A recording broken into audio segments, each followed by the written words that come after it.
कुछ ही देर में शुरू हो जाएगी नीति आयोग की बड़ी बैठक, जिसमें शामिल होने के लिए ममता बनर्जी पहुंच चुकी हैं।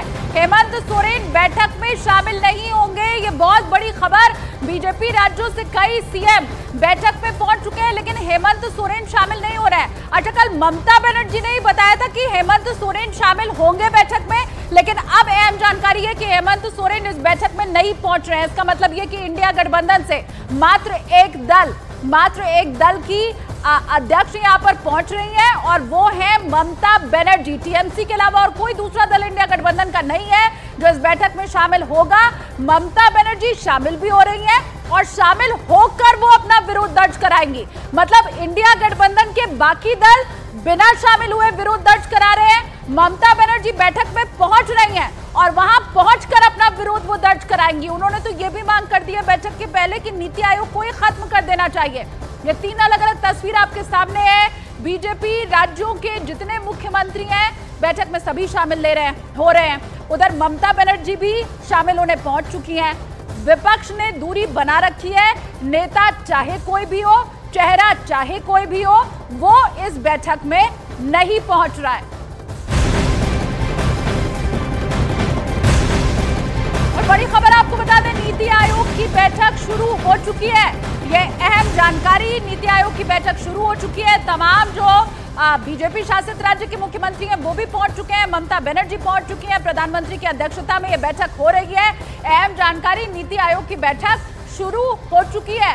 अब इसमें अपने अपने राज्य के भलाई के लिए जो मुख्यमंत्री हैं वो अपने विचार यहाँ पर रखेंगे और कैसे उनके राज्यों की जरूरतों को पूरा किया जाए, इसके ऊपर चर्चा की जानी है। न्यूज़ 18 इंडिया के नीरज लगातार नीति आयोग की इस बैठक के ऊपर नजर अपनी बनाए हुए हैं। सीधा मुनि का रुख कर लेते हैं। नीरज, बैठक शुरू हो चुकी है, अपडेट क्या है? देखिए, बैठक अब से थोड़ी देर पहले शुरू हो गई है, लेकिन न्यूज़ 18 इंडिया के दर्शकों को 5 महत्वपूर्ण बिंदु बताते हैं कि आखिर इस बैठक के लिए है खास क्या। पहला, देखिए, ये प्रधानमंत्री नरेंद्र मोदी के तीसरे कार्यकाल में नीति आयोग की पहली गवर्निंग काउंसिल की बैठक है। अब तक की 9वीं गवर्निंग काउंसिल की बैठक है। पहला ये।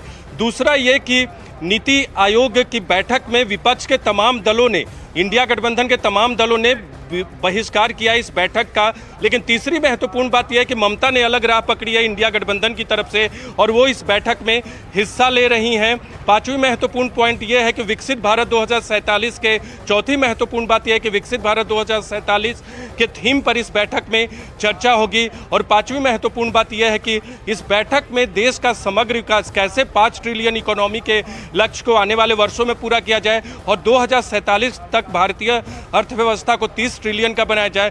ये 5 महत्वपूर्ण बिंदु है जिस पर चर्चा होगी। देखिए, हेमंत सोरेन बैठक में नहीं आ रहे हैं, लेकिन यह भी खबर है कि उन्होंने प्रतिनिधि के तौर पे किसी को भेजा। लेकिन सबसे बड़ा सवाल यही है कि सबसे बड़ा इंपॉर्टेंट पॉइंट यह है कि ज्यादातर विपक्षी राज्यों के मुख्यमंत्री बैठक में हिस्सा नहीं ले रहे। दक्षिण से अगर बात करें तो तमिलनाडु के मुख्यमंत्री एम.के. स्टालिन बैठक में अपना प्रतिनिधि तो नहीं भेज दिया है ना, जैसे आप बता रहे हैं हेमंत सोरेन ने प्रतिनिधि भेजा है, तो बाकी किसी राज्य का या मुख्यमंत्री की तरफ से तो कोई नहीं भेजा गया प्रतिनिधि? देखिए, ये खबर है कि हेमंत सोरेन ने किसी दूसरे मंत्री को भेजा है और इस तरह से होता है क्योंकि नीति आयोग में प्रतिनिधित्व, गवर्निंग काउंसिल के मेंबर तो होते हैं मुख्यमंत्री, लेकिन नीति आयोग में प्रतिनिधित्व राज्य सरकार का होता है, तो दूसरे अधिकारी और मंत्री भी आते रहते हैं। पहले भी शामिल हुए, कई बार वित्त मंत्री शामिल होते रहे दूसरे राज्यों के। इस बारे में जानकारी है, आनी अभी बाकी है कौन कहाँ से हिस्सा ले रहा है। लेकिन मूल बात यह है कि इंडिया गठबंधन ने जो फैसला किया था उसमें ममता बनर्जी को छोड़ दे तो तमाम राज्यों के, विपक्षी शासित राज्यों के मुख्यमंत्री बैठक में हिस्सा नहीं ले रहे। दक्षिण से बता रहे थे आपको, तमिलनाडु, केरल, कर्नाटका, तेलंगाना, झारखंड, बंगाल, पंजाब, दिल्ली के मुख्यमंत्री अरविंद केजरीवाल जेल में बंद है। हालांकि वो बाहर भी होते तो इंडिया गठबंधन के फैसले के साथ जाते, क्योंकि भगवंत मान इस बैठक में हिस्सा नहीं ले रहे। देखिए, नीतीश कुमार को अभी नहीं देखा गया है, तो ये पता करना मुश्किल, ये अभी बताना मुश्किल है क्योंकि कैमरे में उनकी तस्वीर नहीं आई है कि नीतीश कुमार खुद आ रहे हैं या उनकी तरफ से कोई और आ रहा है। लेकिन उन्होंने इस बैठक का बहिष्कार नहीं किया है। और एक महत्वपूर्ण पॉइंट ये भी है कि हेमंत सोरेन भले ही बैठक में न आए हों, लेकिन उन्होंने आधिकारिक तौर पे ये नहीं कहा है कि वो बैठक का बहिष्कार कर रहे हैं जैसे इंडिया गठबंधन के दल कर रहे हैं। अगर उन्होंने अपना प्रतिनिधि भेजा है तो कहीं ना कहीं बीच का मध्य का रास्ता अपनाया है। नीरज, थोड़ा दर्शकों को ये भी समझाइए कि जैसा बीजेपी की तरफ से कहा जा रहा है आप बैठक में पहुंचिए या मत पहुंचिए, कोई खास फर्क पड़ने नहीं वाला है। आप अगर बहिष्कार कर भी रहे हैं तो आप अपना नुकसान कर रहे हैं। तो ये जो पॉइंट बीजेपी की तरफ से रखा जा रहा है वो क्या है?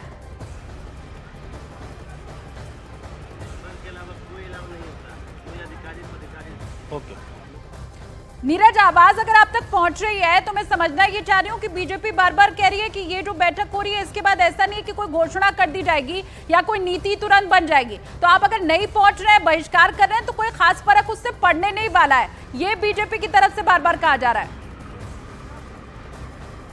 देखिए, एक सुधार कर दूं कि इस बैठक में मेंबर के अलावा किसी दूसरा व्यक्ति हिस्सा नहीं ले सकता, लेकिन झारखंड से जो खबरें आई हैं कि क्या उन्होंने दूसरा प्रतिनिधि भेजा, इस बारे में अभी जानकारी लेनी होगी। लेकिन आमतौर पे जो गवर्निंग काउंसिल के मेंबर होते हैं, नीति आयोग के सदस्य होते हैं, वही लोग इस गवर्निंग काउंसिल की बैठक में हिस्सा लेते, जो कि 9वीं बैठक है। पहला ये सुधार करके आपको बता रहा हूँ। दूसरी अहम बात, आपने पूछा कि देखिए विपक्षी राज्यों के मुख्यमंत्री जब बैठक में हिस्सा नहीं लेते हैं तो जो एक कोऑर्डिनेशन होता है केंद्र और राज्य सरकार का, उस कोऑर्डिनेशन में बाध्यता आती है और उस बाध्यता की वजह से विकास के काम में दिक्कत होती है। राज्य सरकारें, खासकर विपक्ष की सरकारें, बार बार ये आरोप प्रधानमंत्री नरेंद्र मोदी और केंद्र सरकार पर लगाती हैं कि वो विपक्ष के राज्यों के साथ भेदभावपूर्ण रवैया अपना रहे और इसी का विरोध कर रहे हैं, और इसीलिए उन्होंने बैठक में हिस्सा नहीं लिया। लेकिन बीजेपी का आरोप है, सरकार का आरोप है कि विपक्ष इस मसले पर भी राजनीति कर रहा है, क्योंकि नीति आयोग एक गैर राजनीतिक मंच है।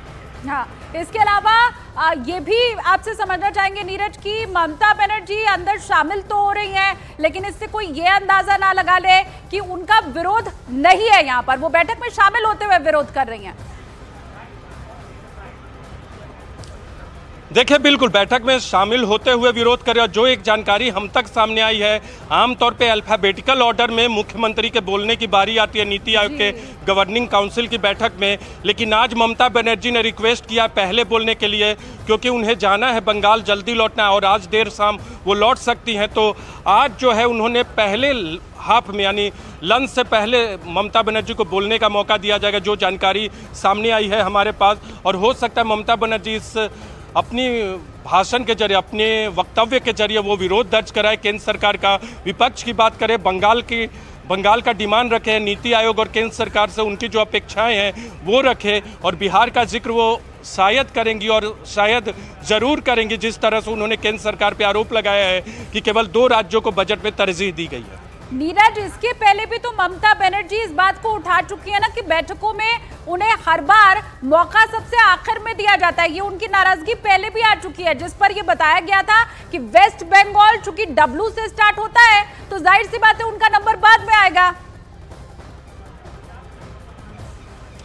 देखिए, ये सब पॉलिटिकल आरोप होते हैं, पॉलिटिकल बयानबाजी होती है, और बिल्कुल जो लॉजिक दिया जाता है सरकार की तरफ से उसमें भी दम है। और ममता बनर्जी की बारी स्वाभाविक तौर पे अल्फाबेटिकल ऑर्डर में वो अंत में आती है। नीति आयोग एक प्रोटोकॉल के तहत चलता है और उस प्रोटोकॉल का बैठक में भी पालन होता है। लेकिन आज की बैठक जो है वो महत्वपूर्ण इस मायने में है कि नई सरकार आई है, प्रधानमंत्री नरेंद्र मोदी की सरकार पिछले कार्यकाल की बात करें तो उससे कमज़ोर है, क्योंकि बीजेपी को बहुमत नहीं है। एनडीए को बहुमत ज़रूर है, लेकिन बीजेपी को बहुमत नहीं है, और विपक्ष पिछली बार से ज़्यादा मजबूत होकर उभरा है। ममता बनर्जी भी मजबूत हुई है, कांग्रेस भी मजबूत हुई है, आम आदमी पार्टी और आरजेडी को छोड़ दे तो दूसरी पार्टियां जो है विपक्ष की, वो ज़्यादा मजबूती से उभरी हैं इस बार के लोकसभा चुनाव में।